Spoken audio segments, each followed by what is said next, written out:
of the things that was actually really wonderful about that year was that I was also invited to the United Nations on Wonder Woman Day with Patty Jenkins, the director of the film, Gal Gadot, Linda Carter, and several of the bigwigs at DC Comics and Warner Brothers, which was really quite extraordinary. A work acquaintance wrote me, he goes, "Do you want to go to the United Nations tomorrow?" And it's like, okay.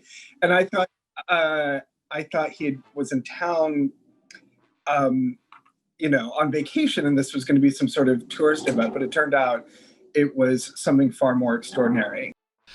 Today on Rainbow Country, a flashback to my 2021 interview with award-winning comic artist and writer Phil Jimenez, who joins me to talk about his involvement in Wonder Woman 1984.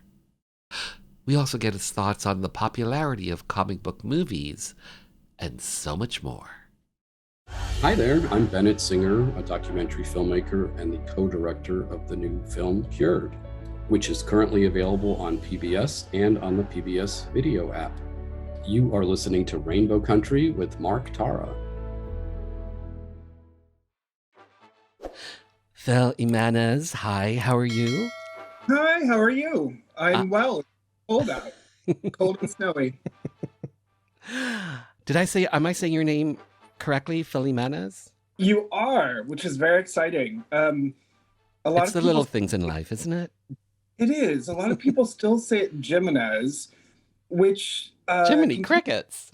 Jiminy Crickets. It continues to surprise me. I don't know why. Especially in areas with large, Latino populations. It's such a common last name, although I know sometimes it's spelled with G, but I'm rambling on. But it's always nice when somebody gets it on the first time. Well, I always say this to my guests, but thank you for being here to have your voice, your story be heard by the LGBT community and beyond. Thank you for that. You and I first met in 2019 in Toronto at the Fan Expo. That was my very first one. First Fan Expo, Comic-Con, that sort of thing. How many of those Fan Expos, Comic-Con have you done over the course of your career? Do you mean around the world or in? Yes. Oh my goodness. So there was a point where I was doing, I would say between 6 and 10 a year. Wow. So I would say with smaller comic shops, larger conventions, I probably have done 1,000 or more. Wow. Over a very long period of time. Mm-hmm. So imagine 6 to 10 every year for the past 30 years. Is that right? So it's 300, 3,000. Regardless, clearly I can't do math, but also... A fair amount. It's a fair amount. I started doing conventions as a fan back in the 1980s as well. So they've been a part of my life for, oh my gosh, going on 35 years. So Phil Jimenez, you are a visual artist. You're a comics artist, a writer, a storyteller, an educator. You've worked for DC Entertainment, Marvel Entertainment, two huge companies when it comes to comic books, when it comes to superhero movies. Let's start here with you. Superhero movies, Wonder Woman 1984.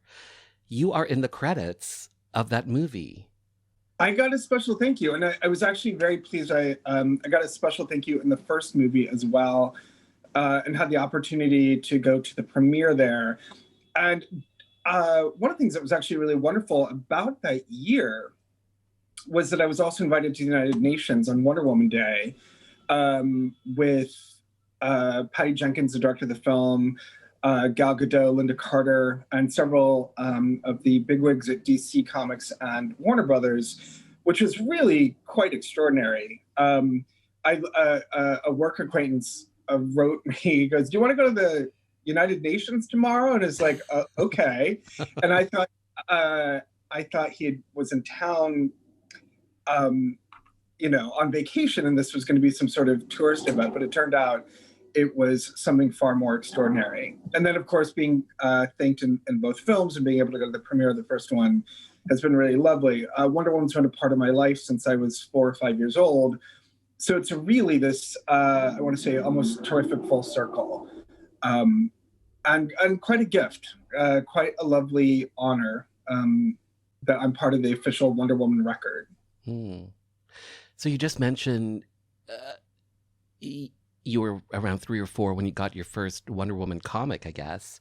So how did you get that comic? Was it a parent, a family member?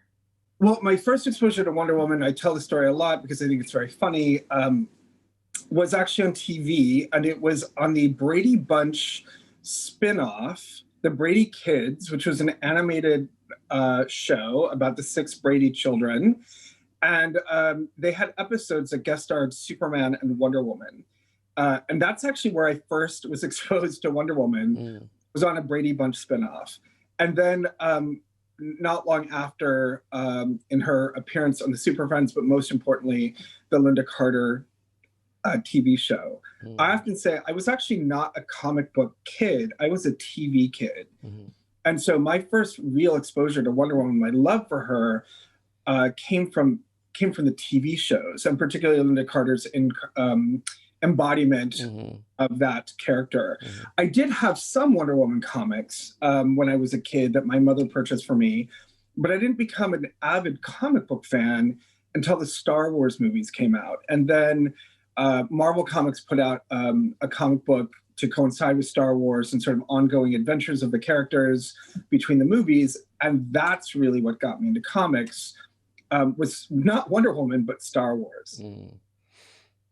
So being a fan of the 70s Wonder Woman show, did you spin around? Oh yeah, no. I still know how to do it. I used to do it at parties all the time. The spin was a big deal. I think Linda Carter even jokes at some point by the 3rd season of that show, that's all it really was finding places for her to spin around and transform. But what we might have talked about this, I don't remember, but one of the things I really love about that spin and Wonder Woman and superheroes particularly is the transformative aspect of it, right? Like you spin around, there's an explosion of light, and you suddenly go from being mundane and ordinary to being really extraordinary. And it's one of my favorite things about superheroes and the transformations they go through, because you sort of shed this outer skin and kind of like this sort of, the true hero comes out. And it sounds almost a little cliche, but I really believe in that there's something really powerful about transformation. So you are an artist. You're a visual artist. You started drawing really young, at like 3 or 4 or something. Yeah. Talk to me about how some high school friends that were twins made you realize that you could use your drawing ability to get into being a comics artist. My God, you've done your homework. That's amazing. Yes. So I'm going to name drop Eric and Erica Teasley. Were 2 friends of mine in junior high school. They were twins and they read comic books. And I was starting a new junior high school. They attended, they saw that I could draw. And one of them asked if I could draw some images, copy some images from some X-Men comics that they had. And it turned out I was pretty good at it. And that was actually my foray into the X-Men. I was obsessed with the X-Men and its spin-off, The New Mutants at the time. Like nothing made me happier. There was nothing more important to me in my life at that time than those Marvel mutant characters. And then very soon after, I decided I was going to make my own superheroes. And I turned the Teasley twins and some other friends from high school into very, very cheap copies of those X-Men characters and started creating my own comics, which, as I understand it, is very common. So that's how I got going. Yeah, and that's how I started drawing comics. And so I would spend most of my downtime in high school drawing comic book adventures of my friends, again, as sort of cheap copies of those X-Men characters. And by the time I was a senior in high school, I think I'd created almost 50 little handmade comics for my friends. Do you still have those? I have some of them. I just found them in a box. Many of them were, I can't believe, like, it's so funny, like looking back, I would make Xerox copies for friends and then hand color them, which is insane because I didn't charge any money for them. But I just found 3 or 4 of the originals. And it's mind-blowing to see that work and how much energy and time I put into it. And by the time I was a senior in high school, it was actually pretty good. Wow. Fantastic. Yeah, it's like, oh, look at that. I knew what I was doing. You should share those with the world on your Instagram. Oh, I will. I will. I have to. I've been organizing those boxes. I will definitely. Or find for a some, buck. You never know. Yeah. So for you, Phil Jimenez, for you, drawing is a way or maybe an outlet for storytelling. Do you agree? Would you agree with that? Oh, yes, for sure. So I think I feel like all human beings generally, but I certainly was interested and compelled by storytelling, and particularly genre storytelling from the time I was a child. Fantastical worlds and beings were a real way for me to escape, which I think is very common for young LGBTQ kids. And I became really sort of entranced by the fantastical nature of mostly epic stories, I would say. Everything from the Chronicles of Narnia to Lord of the Rings to even Wonder Woman and Star Wars. And so drawing was a way for me to tell my own stories. It was a way for me to channel imagination. It was a way for me to escape the world that I was living in and enter other sort of fantastic realms. And I think what it did was hone my sense of story and storytelling.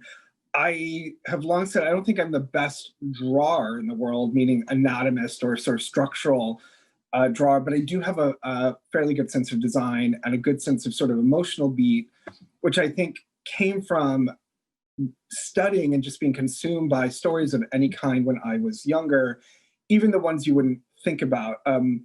So I was a museum kid when I was younger, and I have been told that one of the reasons I'm so drawn to the stories in those, dusty shelves and dinosaur bones and dioramas is the stories that are available even in there.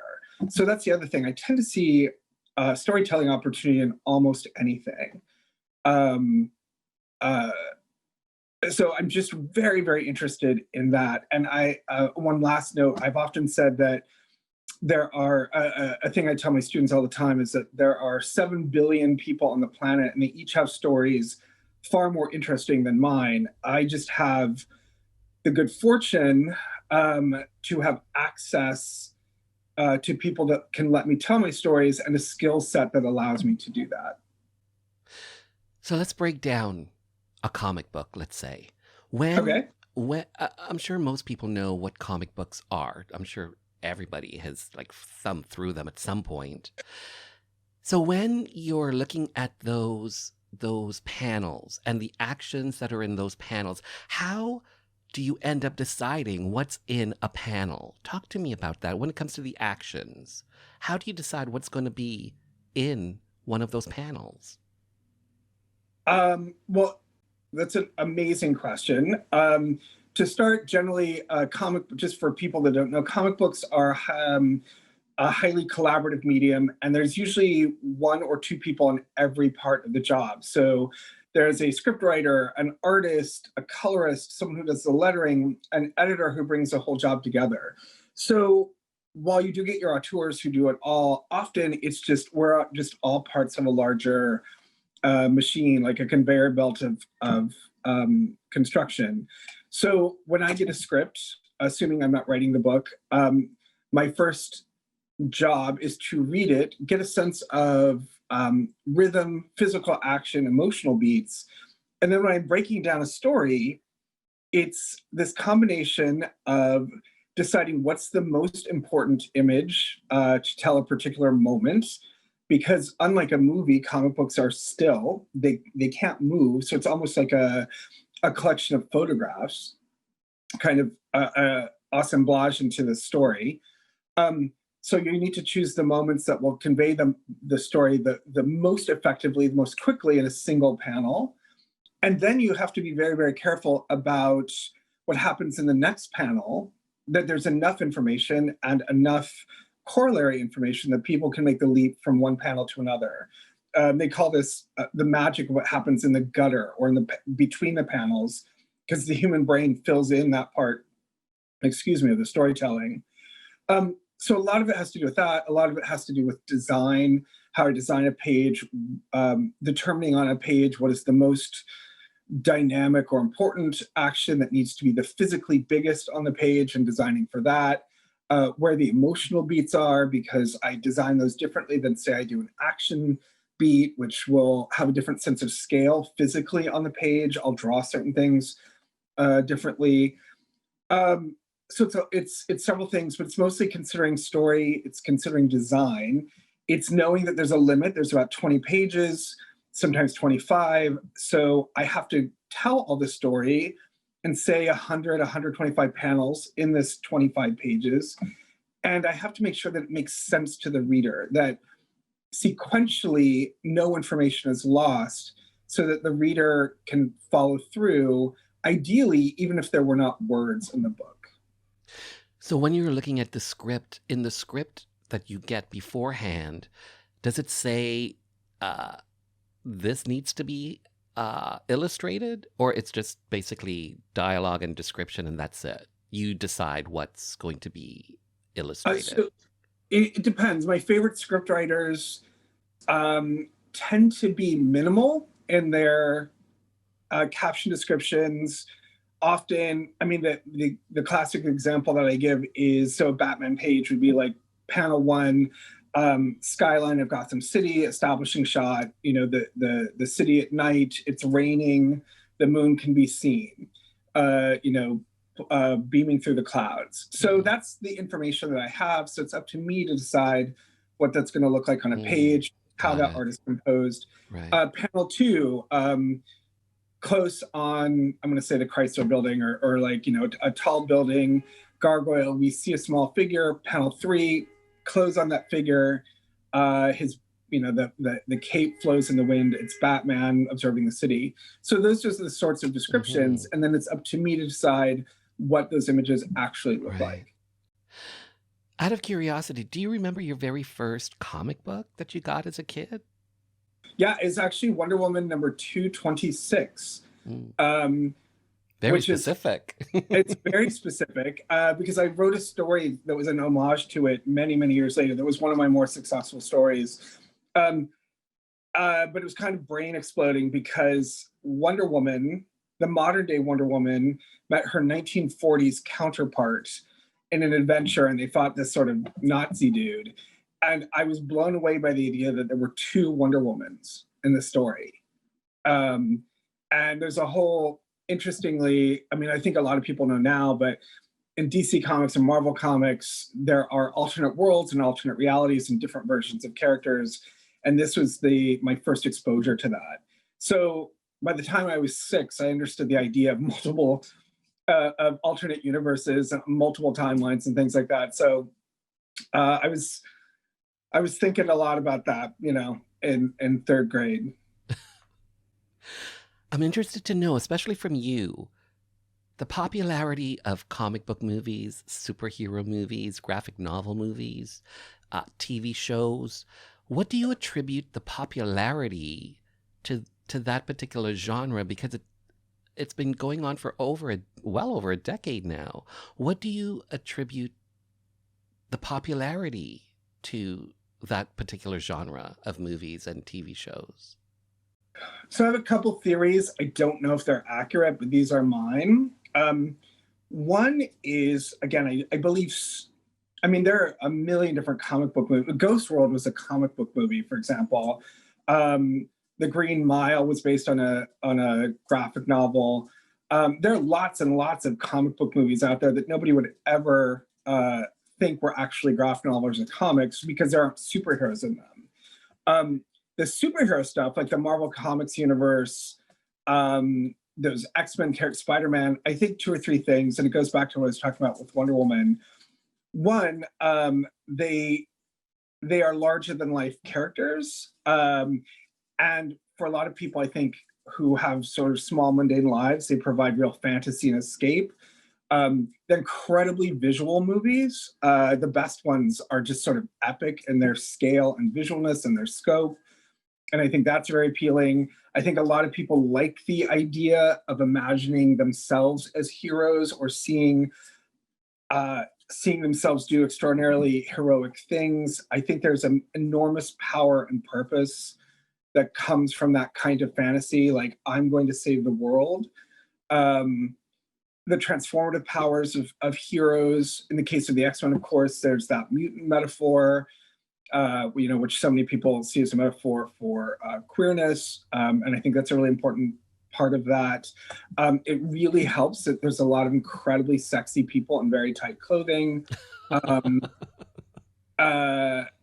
you know, I believe that's actually a real appeal of superheroes.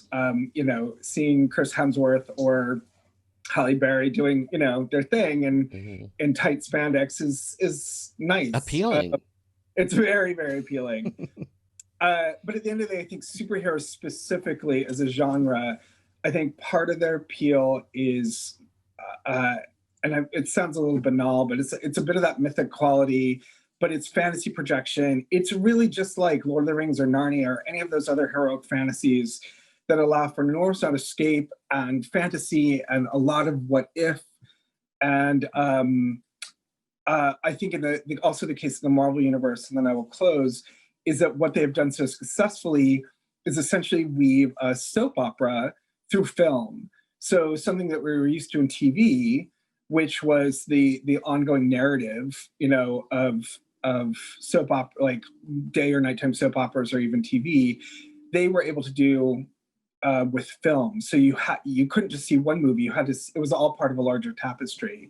And I think people like to feel like they are part, when they're invested in something like that, they're investing in something large and complex and with intricacies. And I think they were very successful at playing into that.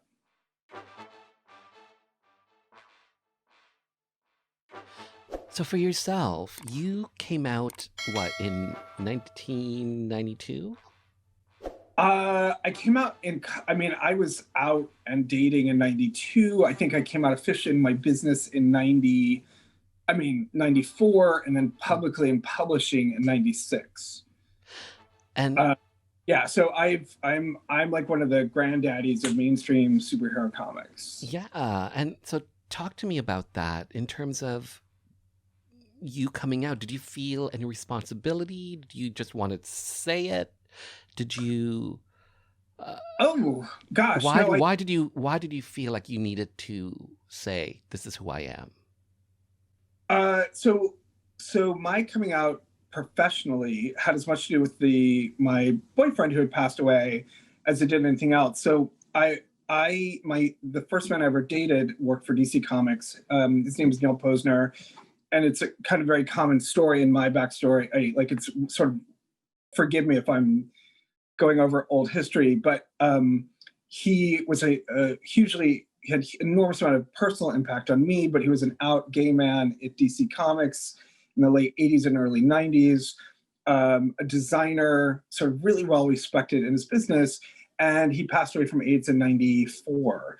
And so my coming out publicly had as much to do with honoring him and his legacy as it did with any sort of declaration I felt the need to make.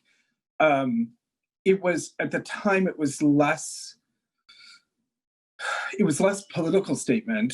I mean, clearly it's always political, but it was less deliberate, meaning like I'm going to come out and say something to the world, as it was making sure people did not erase this Neil or erase his past. It was so much more about honoring him. And then when I found out what a big deal it was, I took that responsibility very seriously, and I still do. I'm happy that in 25 years later, there's so many more openly out gay creators in mainstream superhero comics. I did not realize at the time, because I knew many gay artists, but that none were professionally out. And there was a period of time in Marvel Comics, hilariously enough, in the 80s, where there was a real sort of anti-gay tenor to their line, and that sort of trickled down from the editor-in-chief. It's so funny now because I think of them as such a sort of progressive company when it comes to characters and representation. But there was a time when it was not welcome. And so as I babble on, I'm simply saying that I don't think I realized at the time how historic it was. Once I did, I took it very seriously. I still take it very seriously. I'm very grateful for my little moment in history. I hope I made an impact. My sense is that I did. And I continue to believe very, very strongly in being out in whatever capacity we can be, socially, politically, and otherwise, in our workplaces. You were just mentioning about making an impact. I think you have obviously you have made an impact because Yes. GLAAD, you were nominated for a GLAAD award for your gay positive comics work. Talk to me For about a long time ago. To be fair, that was actually I did not create that character. So I worked on the first. There's a book that was created by author Grant Morrison, who's just truly brilliant, and he created a team called the Invisibles, and they were a group of underground anarchists out trying to destroy the forces that control our lives. And one of the teams, the Cells, had a drag queen shaman from Brazil named Lord Fanny. And she was fabulous. And so in the 90s, I was working on this character, and I have to say I'm the quick circle. One of the assignments I had when I took this job was that the Invisibles had started floundering, and part of it was this feeling it might have been a little too underground, a little too British. And so they wanted me to Americanize it a little bit. And I took Lord Fanny and I sort of took away her edge and made her a little bit more like RuPaul visually, which was quite successful. But in hindsight, I wish I knew more at the time about underground drag, because I think it probably would have been a stronger representation of what the author wanted, and ultimately far more, what do I want to say, edgy and progressive. It was a safe version of her. That said, it was also historic, and I'm pretty happy and proud of it. And now whenever I get the chance to draw her, I bring some of her original edge back into her drag. Yeah, so I got nominated for a GLAAD award too, like early on. And what's been really, really amazing is how now, like, it's just a category. So many graphic novels, so many comics. There's so much representation in comics, even though it might not seem like it, that they're nominated every year for GLAAD awards. Really? Yeah, GLAAD awards, I think almost every year have some sort of graphic novel category. Wow, I didn't know that. So speaking of representation, I believe it's 2019, the show Batwoman became the first network TV show to have an LGBT superhero front and center. Yes. What are your thoughts on that? And I believe it's on the CW. It was, and the character has since been recast. I believe it's a whole new version of her, because the actress Rose, I can't think of her last name, left, who may have been gender non-binary. I forget how they classified themselves, but it was sort of wonderful. I do feel like the interesting thing about the CW shows specifically, those, is that they're targeted to younger viewers. There are so many of them. Greg Berlanti, an out gay creator, is the showrunner for all of them. There are a lot of gay people that work on them. And it also just seems to me, and this is gross and cynical, but at some point, they're always going to be looking for new angles. So a gay female, like a lesbian back character, pardon me, that's an angle they can play in a show. Sort of Black Lightning, I was very excited when they brought that character to life, and he and his family. It became a sort of a show that was charged with racial issues, which is sort of what they should be. One thing I'm always really interested in when it comes to representation is how much what they're representing becomes a part of their story. So if you have a gay character, particularly a gay lead, how much of that world is about their gay life, right? And there's, I think, a really interesting conflict, I would say, between creators and fans about how much or how little of that they're interested in. Right. Their sexual lives. Or, or just, I mean, the example that I give is I have a lot of gay friends, right, that I'm not having sex with, right? Mhm. But it's we often will gravitate to like people in a similar group to hang out, to socialize because we have shared language, vocabulary, Mhm. experience, etc. So when you island an othered character like the gay character, she has no gay friends, or they're not out in the town having a gay night on the town, or whatever. It seems weird to me. Not that that has to be the crux of the show, but I'm always looking to see how much of their life is expansive. Like I've often said that my gay life is as much political and social as it is sexual, although it's all intertwined. Um, I can't really strip one from the other, but like I have my friends on a social network, and even a career that is rooted in my gayness and being out and my expressions of my gender and sexuality, right? So it's I don't find them so easy to unbuckle or untwine, as it were.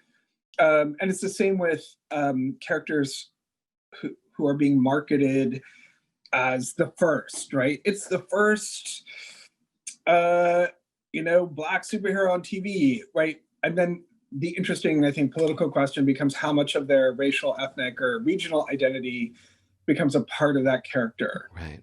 And if it doesn't, what does that mean or say? That's always an interesting question for me.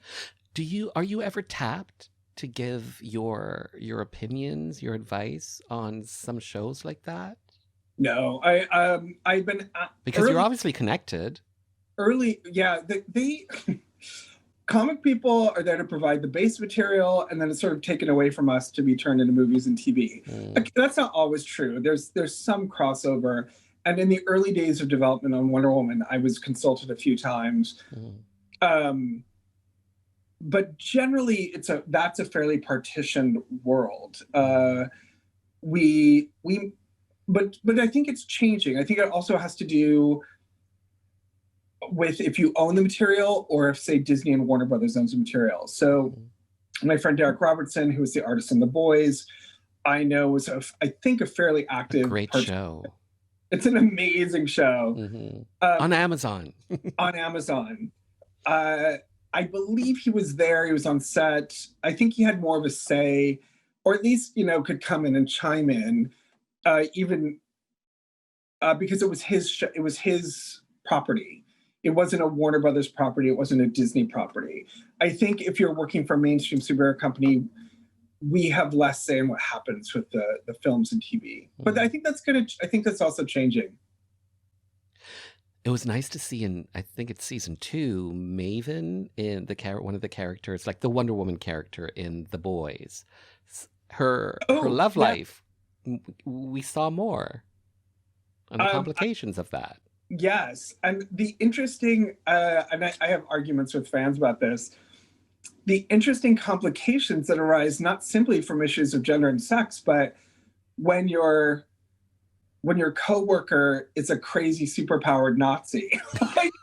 like you're like, oh, what do you do about that? I was having some heated discussions with some fans about the interesting wrinkle of metaphor in superhero shows and comics, because you're not just always talking about like two gay people clashing or their love life. You're also talking about people that can explode brains with their minds, or manipulate metal with a thought, or can throw a car over their heads. And so it makes sometimes it's a really interesting complication about how much or how little to deal with issues of sex and gender when they're also trying to stop the world from being, destroyed by space aliens. Yeah. Or have yourself be killed by your coworker. Right, exactly. Or you're like, oh my gosh, he can hear us from 1,000 miles away. Yeah. What did Um, you think of Wonder Woman 1984? um, I thought it was an attempt to be. I think it was an homage to like the 70s and 80s films. I think Patty Jenkins, Richard Donner? yeah, really said it was like a Richard Donner's homage. Hmm. Um, and in that, I think she was um, as successful as possible. The thing that I think is really amazing about Wonder Woman is the casting of that Gal Gadot, because she just remains so likable in that role, that you're constantly rooting for her. And actually, I guess that's Zack Snyder that really discovered her. But the strength of those movies, and whatever sort of weaknesses they have, I'm amazed at how much they are held together by Gal. Like it's really, they really scored with a Wonder Woman for this time period, and it's really extraordinary to see. I will say, like so many in both the first and second movie, I think the Amazons were so interesting, and I think we need to see a lot more of them. The first movie made me cry.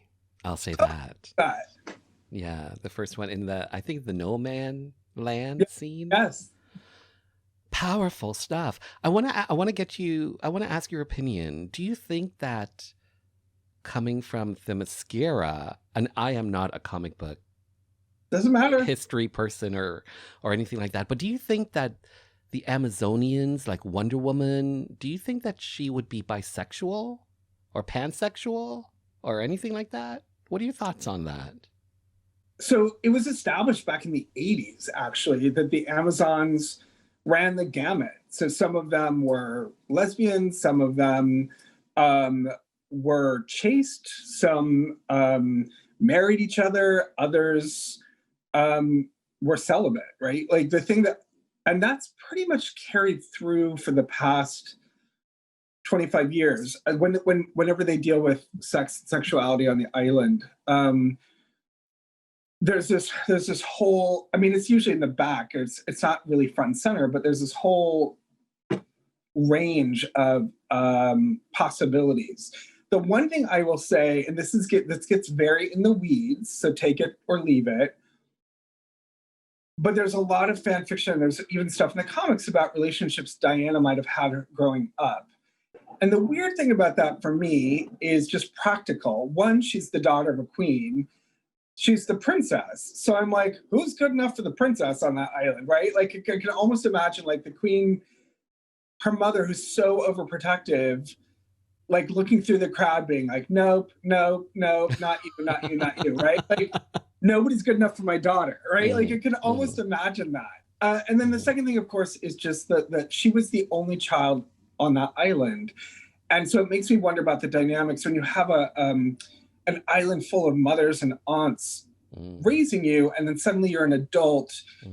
I mean, this gets very practical. Do they see you as a sort of sexual being? As a sexual being. Yeah.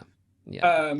And so that's how I've always thought about it. But at least in the comic books, from like the late 80s on, in these intervals, you will see relationships of all kinds. I actually, in one of my, and I did an Amazon Civil War during my run on Wonder Woman, and it was about two warring tribes of Amazons, and it was sort of like a Romeo and Juliet. I don't know what the female equivalent of that is, but they were like from two warring tribes, and they were the sort of love center, and that was like the whole point of the story. And one ends up betraying the other for her people, and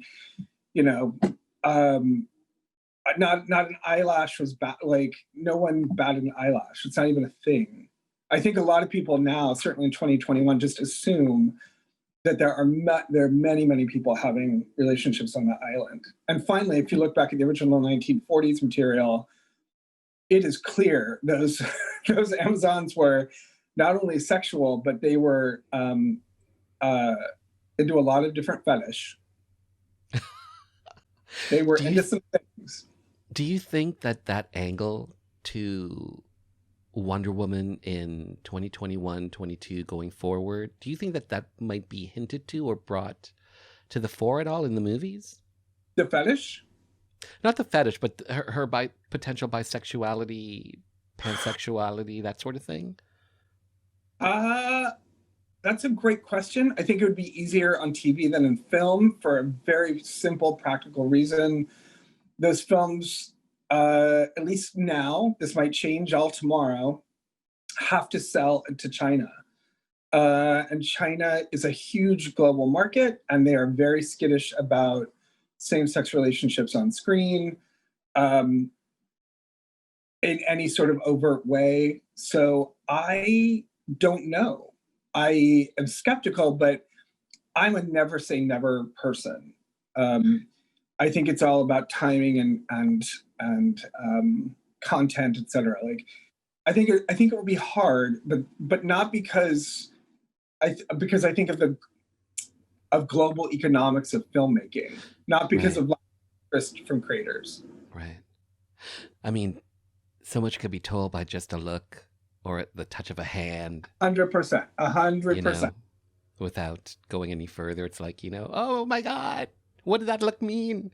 Right. And it's interesting because people always debate that too, right? Like, is that enough? Is that playing too coy if it's not explicit? I've Yeah. been in some very interesting conversations with people about explicit displays of